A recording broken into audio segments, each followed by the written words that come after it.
মা সোনা, সোনা বাবু, রাগ করে না ছোট্ট বাবুটি আমার, রাগ করে না সোনামণি। বাহানা করলে চলবে না। উঠো দেখি, পড়তে বসো তাড়াতাড়ি। টেবিলের নিচে বসে কোনো লাভ নেই। টেবিলের নিচে বসলেও পড়তে হবে, উপরে বসলেও পড়তে হবে। পড়াশোনার চেয়ে বিকল্প তোমার জন্য আর কিছু নেই। যদি পড়াশোনা বেশি করে না করো তাহলে বললাম কিন্তু বিয়ে দিয়ে দিব, বুঝছো? তখন আর মাকে দুষতে পারবে না, তখন বলতে পারবে না আমাকে সুযোগ দেও নাই। আমি পড়িতে চাইছিলাম, আমি পড়ালেখা করে অনেক বড় হইতে চেয়েছিলাম, আমি কিন্তু সেটা আর মেনে নিব না বললাম বাবু। শুনছ? এবার পড়াশোনা শুরু করো, নিজের জীবনটাকে সুন্দর করে করো, নয়তো বুঝবে যাথার চাপ খি নারী কুলে জন্ম নিয়েছে, বুঝছো?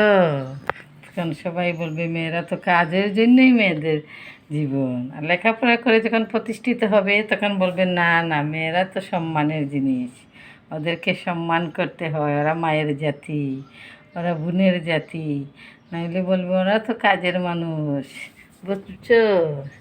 এই দেশ বলো আর এই জাতি বলো, ওরা কখনো মেয়েদেরকে ছাড় দেয় না, শুধু যোগ্য মেয়েদেরকে সম্মান করে।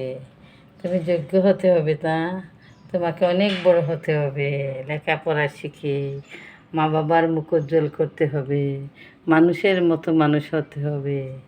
মেয়ে বলে তুমি কি নিচে পড়ে থাকবে? তা তো হয় না।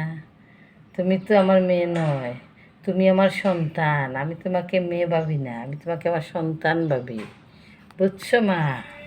উঠো, উঠো মা, লক্ষ্মী সোনা, উঠো। এই যে চেয়ার তোমার জন্য অপেক্ষা করতেছে, দেখতেছো? এই যে চেয়ার তোমার জন্য অপেক্ষা করতেছে, তুমি উঠো মা, চেয়ারে বসো, লেখাপড়া শেষ করো। আগামীতে তোমার এক্সাম আছে না, এক্সামের জন্য প্রস্তুতি নাও। হ্যাঁ, উঠো মা, তুমি না আমার সোনা জাদু লক্ষ্মীমণি।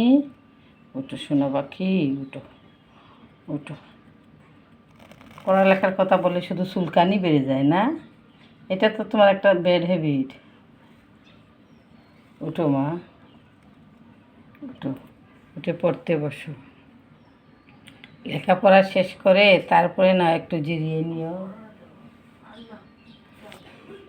উঠো সোনামণি, ও সোনামণি উঠো।